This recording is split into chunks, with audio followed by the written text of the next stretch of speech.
Hello guys, welcome back to my channel Vijay అనుభవం. ఇవాళ మన లేటెస్ట్ ఛాలెంజ్లో డే 72. రోజు మార్నింగ్ 4 o'clock లేచి ఫ్రెష్ అయిపోయి ప్లేస్మెంట్ డ్రైవ్ ఉందనేసరికి బెంగళూరుకి బయలుదేరా. మార్నింగ్ కదా సీట్లన్నీ ఉంటాయి, ప్రశాంతం కూర్చొని వెళ్ళొచ్చు అనుకున్నా. బట్ అక్కడ పోయి చూస్తే ఒక్క సీట్ లేదు గైస్. బెంగళూరు వరకు నించొని వెళ్ళాలని ఎవరికి జోలాలి క్రాస్ దగ్గర దొరికింది గైస్ నాకు సీటు. ఇంకా అలా సీట్ లో కూర్చొని విండోలో నుంచి బయటకు చూస్తుంటే వ్యూ మాత్రం భలే ఉన్నాయి గైస్. చూడండి మీరే కావాలంటే. ఇంకా ప్లేస్మెంట్ డ్రైవ్ విషయానికి వస్తే 7:30 స్టార్ట్ చేస్తాం, త్వరగా రండి అన్నారు. అక్కడ పోయి చూస్తే గైస్ 12:30 స్టార్ట్ చేశారు గైస్. పేరు పిలిచేసరికి 2:30 అయిపోయింది గైస్. ఇంకా ప్లేస్మెంట్ డ్రైవ్ నామకే వస్తే చేసినట్టు చేశారు గైస్. అయితే మంచిగా అయితే చేయలేదు గైస్. మేము ఈసారి మంచి సీరియస్ గా ప్రిపేర్ అయ్యి వెళ్తే అక్కడ మాత్రం ఏం జరగలేదు గైస్ మేము అనుకున్నది. ఇంకా మేము మా ఫ్రెండ్స్ అంతా డిసప్పాయింట్మెంట్ తోనే తిరిగి వచ్చేసాం వెనక్కి. యాక్చువల్లీ 3 రౌండ్స్ అన్నారు, తీరా పోయి చూస్తే ఒక్క రౌండ్ కే టైం లేదు అక్కడ. ఇంకా డైరెక్ట్ కి వెళ్ళంగానే జీడీ పెట్టారు. జీడీలో 30 సెకండ్ ఇంగ్లీష్ లో మాట్లాడారు. టాపిక్ ఇచ్చి మేము కూడా మంచిగానే మాట్లాడాం గైస్, మేము మా ఫ్రెండ్స్ అంతా. బట్ అందరినీ రిజెక్ట్ చేసి ఒకసారి కాదు గైస్ జరిగింది, లాస్ట్ టైం కూడా ఇంతే అయింది. ఇంకేం చేయలేం. ఇంకా మా ఇంటర్వ్యూ ముగించుకొని బయటకు వచ్చేసరికి 3:30 4 o'clock అయిపోయింది. ఇంక భలే ఆకలేసింది. బయట తినేసి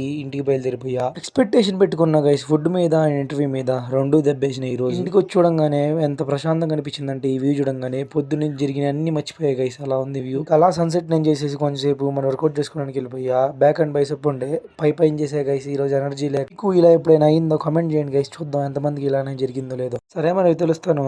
బాయ్ బాయ్. సబ్స్క్రైబ్ చేసుకోండి గైస్. అడగట్లేదు, ఏం చేయట్లేదు, అందరూ మర్చిపోయారేమో. సరే మరి.